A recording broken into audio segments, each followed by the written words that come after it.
सानसेयारि खौरां नायनो मोजां मोनग्रा गासैबो रायजो राजा नोंथांमोनखौ गिबियावनो आंनि एसबी बड निउज चेनेलाव बरायग्रोनाय थाबाय। खुलुमबाय, आं सिबिरानि ब्रह्म। बे चेनेलनि गेजेरजों सानफ्रोमबो सानसेयारि खौरांखौ फोसावनाय जायो। नोंथांमोना बे चेनेलनि गेजेरजोंनो गोनां सानसेयारि खौरांफोरखौ मोननो हागोन। थुदो बिदिब्ला खौरां आवरायनायखौ जागायजेननोसै।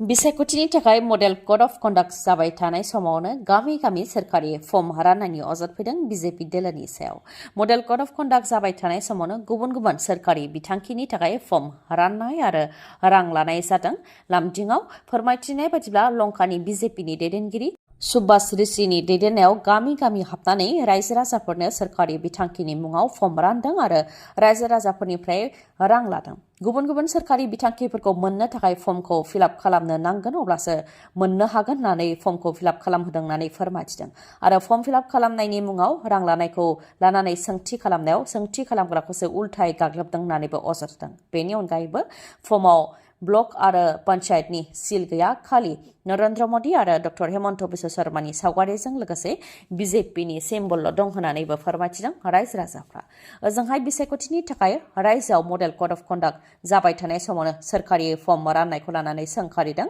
बेरेखा दोलोआ। रायजो राजानि गोसोखौ बुरखायनो थाखाय बेबायदि खामानि मावदों होननानै अजद होयो आरो बिजेपिआ मडेल कड अफ कन्डाक्टखौ सिफायोब्लाबो बिसायख'थि आय'गआ जेबो राहा लाया आरो जिल्ला प्रशासनाबो बेनि सायाव जेबो राहा लाया। बिसायख'थि आय'गखौ बिजेपि दोलोआ हाथाय गैयै मोसाबायदि खालामनानै दोनबाय होननानैबो बुंथियो बेरेखा दोलोआ।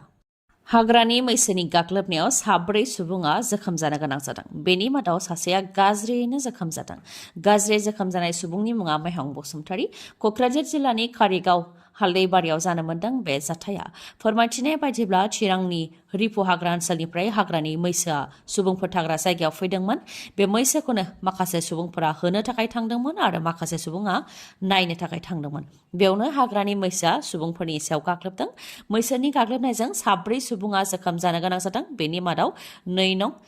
बासबारि गामिनि मेहं बसुमतारीखौ गाज्रियैनो गाग्लोबदों हाग्रानि मैसोआ। गंजों गले गले सौग्लिनायाव मेहं बसुमतारीनि उदैनिफ्राय बिबुआ गदों। मैसोखौ होखारनो थाखाय सुबुंफोरा होज्रिख्रावदोंमोनब्लाबो आरो हाग्रा बिफाननिफ्राय गुलि गावदोंमोनब्लाबो मैसोखौ बे समाव होखारहरनो हायाखैमोन। जेब्ला मेहं बसुमतारीनि हालोदा लोरबां जादों अब्लासो मैसोआ एंगारलांदों। ओजोंहाय माखासे सुबुंफोरा बिफां सायाव गाखोनानै मैसोनि गाग्लोबनायनिफ्राय जिउ रैखा मोननो हादों। जोखोम जानाय माखासेफोरनि मुङा सोमहारि बसुमतारी,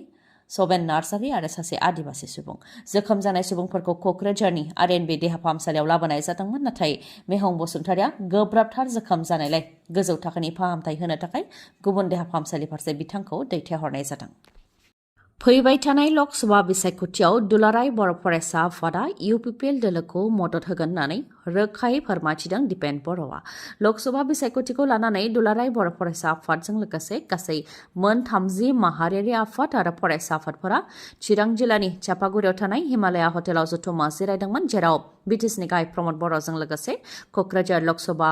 बियाबनि एनडिएनि बिजाथि जयन्त बसुमतारीयाबो बाहागो लादोंमोन। बेनिफ्राय दिपेन बर'आ इउपिपिएलखौ मदद होगोन होननानै रोखायै फोरमायथिदों। एबसुजों लोगोसे गासै मोन 30 माहारियारि आफाद जेरै कच राजबंशी, ओडिया, बेंगलि, सान्थालि आरो गुबुन गासै मोन 30नि क'अर्डिनेशन कमिटिया बाहागो लादोंमोन, जेराव बिथांमोनहाबो इउपिपिएल दोलोखौ मदद होगोन होननानै रोखायै फोरमायथिदों होननानै बुंथियो दिपेन बर'आ। थांनाय 2020 मायथाइयाव जानाय बिटिआर गोरोबथानि दफाफोरखौ आखरे मावफुंनांगौनि थाखाय गोजोननि थाखाय गासै हारि माहारिनि जेंना जेंसि जेरै हानि मोन्थाय बायदिखौ मावफुंनांगौनि थाखाय इउपिपिएल दोलोखौ मदद होगोन। थांनाय 2020 मायथाइयावबो मदद होदोंमोन, 2021आवबो मदद होदोंमोन आरो देग्लायबो मदद होगोन होननानै फोरमायथिदों दिपेन बर'आ। 40 मिनिटनि गेजेराव बारनाय बारहुंखाया गासैखौबो सिलिंखार खालामलांदों। 5 जिल्लायाव फारसेनिफ्राय सिलिंखार खालामलांदों, जायजों 11 सुबुंफोरा जिउ खोमानो गोनां जादों आरो 33नि गोबाङा जोखोम जानो गोनां जादों। बांलादेश हादराव बारहुंखानि गिख्रंथाव थासारि। बांलादेशनि खोला ओनसोलाव थानाय 5 जिल्लायाव बारहुंखाया फारसेनिफ्राय सिलिंखार खालामलांदों। 40 मिनिट थाद'नाय गैयै गिख्रंथाव बारहुंखा बारनाया न' बां, गेदेर बिफां लाइफां आरो आबाद फोथार मोब्लिब खुन्थिया गासैखौबो सिलिंखार खालामलांदों रिपर्टनि बायदिब्ला गासै 500नि गोबां न' बांफोरा थेर बेथेर जादों बेनि अनगायैबो गेदेर गेदेर दंफां लाइफांफोरा न'आव बायसिनदों लामा सामायाव बायसिनदों आरो आबाद फोथारावबो गोबां खहा जादों बेनि अनगायैबो 11 सुबुंफोरा जिउ खोमानो गोनां जादों आरो 33नि गोबाङा जोखोम जानो गोनां जादों जिउ खोमानांनाय 11नि मादाव 3 फरायसाफोर बिथांमोनहा सारअन्थाइ गावजानानै थैनो गोनां जादों आसा अंगनवाडीनि मावथिफोरनि दान बान्थाखौ बांहोनानै होगोन जुदि बिपिएफ दोलोआ सोरखाराव फैयोबा बे खोथाखौ होदों कक्राझार लोकसभा बियाबनि बिपिएफनि बिजाथि खाम्फा बरगयारिया लोगोसे इउपिपिएलनि सायाव राजखान्थियारि गाग्लोबनानै बुंथिदों दि इउपिपिएलआ खालि बर'फोरनिफ्राय 20निफ्राय 25 जौखोन्दो भट मोनगोन गुबुन हारिनिफ्राय भटखौ मोननाय नङा मानोना गुबुन हारि जेरै आदिबासि असमिया मुस्लिम नेपाली राजबंशी फोरनिफ्राय भट मोननाय नङा मानोना बिथांमोननि थाखाय जेबो खामानि मावाखै होननानैबो बुंथियो बेनि अनगायैबो बुंथिबावो दि बिथांखिनि मुङाव आइजोफोरखौ टार्गेट खालामदों लाखपति बायदेव बिथांखिखौ फाननो नागिरदों सेल्फ हेल्प ग्रुपनि आइजोफोरनोबो 75,000 रां होननानै बुंदोंमोन नाथाय लांदां चेक रानदों जेराव राङानो गैया होननानै बेंक मेनेजारआ बुंथिहरो होननानैबो बुंथियो गियानसाम दासखौ इएम बिबाननिफ्राय बोख्लायनायनि सायावबो बिबुंथि लाखियो खाम्फा बरगयारि बिथाङा गियानसाम दासखौ इएम बिबाननिफ्राय बोख्लायनाया दुखुनांथाव होननानै बुंथियो बिथाङा लोगोसे लोगो दोलोनि गेजेराव जि गोरोबलायनाय बेखौ नबकुमार सरनियाया बिसायख'थि गेलेगोन होननायानो सिफायबाय दा गियानसाम दासानो बिटिआर सरकारनि सिंनि खोथाफोरखौ रायजो राजानि सिगाङाव बुंफोरनानै होसिगोन होननानैबो बुंथियो खाम्फा बरगयारिया लोगोसे फोरमायथिबावदों दि बिटिआर गोरोबथानि गेजेरजों बड'फा उपेन्द्रनाथ ब्रह्म सेन्ट्रेल इउनिभार्सिटि जि जानो गोनांमोन बे केन्सेल जाबाय एडिशनेल नवोदया स्कुल जानो गोनांमोन बेबो केन्सेल जाबाय दतमानि थुलुंगाफुरियाव कालचारेल कमप्लेक्सआ केन्सेल जाबाय दांथलाव रेलवे कच फेक्टरि जानो गोनांमोन बेबो केन्सेल जाबाय उदालगुरियाव एनआईटी आरो स्पर्ट्स इउनिभार्सिटि जानो गोनांमोन बेबो केन्सेल जाबाय आरो इन्दिरा गान्धी अपेन ट्राइबेल इउनिभार्सिटियाबो केन्सेल जाबाय बेसेबां लाजिनांथाव आरो माथो दंबावो होननानै सोंथि खालामो खाम्फा बरगयारिया बिटिसिनि इएम गियानसाम दासखौ इएम बिबाननिफ्राय बोख्लायनायनि सायाव बिटिसिनि गाहाय प्रमद बर'आ खुगा बेखेवदों बिथाङा फोरमायथिदों दि लोकसभा बिसायख'थियाव सोरजों गसंगोन बेखौ लानानै गियानसाम दासआ थांखि लानो हायाखैमोन बिथांनो साननो थाखाय समायबो होनाय जादोंमोन नाथाय बिथाङा रोखा जानो हायाखैमोन बेनि अनगायैबो जिएसपि दोलोआ इउपिपिएलजों एलायन्सआव गैया खालि सोरखारावल' दं होननानै जिएसपि दोलोनि दैदेनगिरिया बुंबोबाय थादोंमोन बेनि अनगायैबो माखासे राजखान्थिनि बाथ्राखौ लानानै आसामनि गिबि मन्थ्रिजों सावरायनानै गियानसाम दासखौ बिटिसिनि इएम बिबाननिफ्राय बोख्लायनाय जादों होननानै फोरमायथिदों प्रमद बर'आ बेनि अनगायैबो सान्तिपुराव गरखा समाजनि अधिवेशनाव बाहागो लानानै प्रमद बर'आ बुंथिदों दि बर'फोरनि गोलाव सोमावसारनायाव गरखाफोराबो बाहागो लादोंमोन जायनि थाखाय गरखाफोरनि थाखाय बिटिआर गोरोबथायाव गरखा भवन दाबिनानै लाबोदों आरो बेखौ थाबैनो चिरां जिल्लायाव लुनाय जागोन होननानै बुंथियो प्रमद बर'आ लोगोसे फोरमायथिबावदों दि नेपाली ग्रेजेर आरो काल्टिभेटर सोदोबखौ बोखारनो थाखाय बिथांमोननि आफादा बिटिआर सरकारखौ बुंबोबाय थादोंमोन बे लेखायै सीएमनो लिरहरनानै नेपाली ग्रेजेर आरो काल्टिभेटर सोदोबखौ बोखारनानै होनाय जादों होननानै फोरमायथिबावदों दि गरखाफोरा गासैबो मोजां गासैजोंबो गोरोबनानै थायो फैबाय थानाय बिसायख'थियाव गरखाफोरनिफ्राय मदद मोननो हागोनखौ आसा खालामो होननानैबो बुंथियो प्रमद बर' बिथाङा लोकसभा बिसायख'थिखौ लानानै हादर नाङैनो मोनसे बिसायख'थिनि थासारि मडेल कड अफ कन्डाक्ट जाबाय थानाय समावनो बिजेपिनि मावथिनिफ्राय हमनो हादों खौथि रां गासै मोन 6 बेगाव 4 कौटि रांखौ हमनो हादों चेन्नाइ ताम्बाराम रेलवे स्टेशनावनो बिजेपिनि मावथिजों लोगोसे गासै 4 सुबुंफोरनिफ्राय 4 कौटि रांखौ हमनो हादों हमजानाय 4नि मादाव बिजेपिनि मावथि सतीश बिथांनि अनगायैबो प्राइभेट हटेलनि मेनेजार आरो गुबुन सानै गासै 4निफ्राय बे रांखौ हमनो हादों हमजानाय बिथांमोनहा फोरमायथिनाय बायदिब्ला बे रांखौ बिथांमोनहा लोकसभा बिसायख'थिनि बिजेपिनि बिजाथिनि बिथोन बायदियैनो लानानै फैदोंमोन कक्राझार सीआईटीआ नोंथांमोनखौ एन्ट्रेन्स एग्जामनि थाखाय हांख्रायहरदों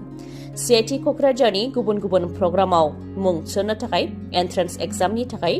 रोंगौथि गोनां लाइमोनफोरखौ हांख्रायहरदों एन्ट्रेन्स एग्जामनि थाखाय अनलाइन एप्लिकेशन होनाया थांनाय 4 मार्चनिफ्राय जागायजेनबाय आरो 31 मे 2024 सिम थागोन सीआईटी कक्राझारनि गुबुन गुबुन प्रग्राम बा कर्स जेरै डिप्ल'मा बीटेक बीडेस एमटेक एमडेस आरो पीएचडी आव मुं थिसननो थाखायनो central institute of technology Kokrajhar entrance आनजाद खुंनो आखायाव लादों सीआईटी कक्राझारनि गुबुन गुबुन प्रग्राम आरो ब्रान्चफोरा जाहैबाय सिभिल इन्जिनियारिंआव diploma Computer Science and Engineering, Electronic and Communication Engineering, Food Processing Technology आरो माखासे ब्रान्च बेफोराव डिप्ल'मा बेनि अनगायैबो सिभिल इन्जिनियारिंआव BTech, Computer Science and Engineeringआव BTech, Electronics and Communication Engineeringआव BTech, Food Engineering and Technology आरो Instrumentation Engineeringआव BTech, Multimedia Communication and Designआव BDes, Water Resources and Hydraulic Engineeringआव MTech, Computer Science and Engineering, Food Engineering and Technology, Green Energy Technology बेयाव MTech, बेनि अनगायैबो Multimedia Communication and Designआव MDes, बेनि अनगायैबो Civil Engineeringआव PhD, Computer Science and Engineering, Electronics and Communication Engineering, Food Engineering and Technology, Instrumentation Engineering, Multimedia Communication and Design, Physics, Mathematics, Chemistry आरो Humanities and Social Science बेफोराव PhD आरो बेफोर प्रग्रामफोराव मुं थिसननो थाखाय रोंगौथिया जानो नांगोन डिप्ल'मानि डाइरेक्ट एन्ट्रिनि थाखाय थाखो 10 उथ्रिसारनाय नङाबा आनजाद होनाय जानो नांगोन लेटारेल एन्ट्रिनि थाखाय साइन्सआव थाखो 2 उथ्रिसारनाय नङाबा आनजाद होनाय जानो नांगोन नङाब्ला ITI उथ्रिसारनाय जानो नांगोन BTechनि डाइरेक्ट एन्ट्रिनि थाखाय साइन्सआव थाखो 2 उथ्रिसारनाय जानो नांगोन नङाबा आनजाद होनाय जानो नांगोन लेटारेल एन्ट्रिनि थाखाय इन्जिनियारिं बा टेक्न'लजियाव डिप्ल'मा थानाय जानो नांगोन भार्टिकेल एन्ट्रिनि थाखाय सेथि क'क्राझारनिफ्राय टेक्न'लजि बा इन्जिनियारिंआव डिप्ल'मा थानाय जानो नांगोन बिदेशनि थाखाय डाइरेक्ट एन्ट्रियाव थाखो 2 उथ्रिसारनाय जानो नांगोन जायखिजाया स्ट्रिमनियानो बेखौ हागोन आरो भार्टिकेल एन्ट्रिनि थाखाय क'क्राझार CITनिफ्राय AMTआव डिप्ल'मा थानाय जानो नांगोन बेनि अनगायैबो माखासे गोजौ थाखोनि सोलोंथाइनि थाखाय रोंगौथिखौ नोंथांमोना स्क्रिनाव नायनानै लानो हागोन आरो नोंथांमोनहा मोजाङै मिथिबावनो लुबैदोंब्ला 7086187124 नङाब्ला 9365031406 बे नाम्बाराव खौरां लाहरनो हागोन गोजोन्थों खौरांखौ जोबजासे खोनासंनायनि थाखाय गोजोन्थों नोंथाङा दासिमबो आंनि SB बड' निउज चेनेलखौ साबस्क्राइब खालामनानै लायाखैबा साबस्क्राइब खालामनानै लानो हागोन लोगोसे बेल आइकनखौबो क्लिक खालामनो हागोन जाहाथे आं खौरां फोसावनाय लोगो लोगोनो नोंथांनाव गिबिसिन खौराङा सौहैयो गोजोन्थों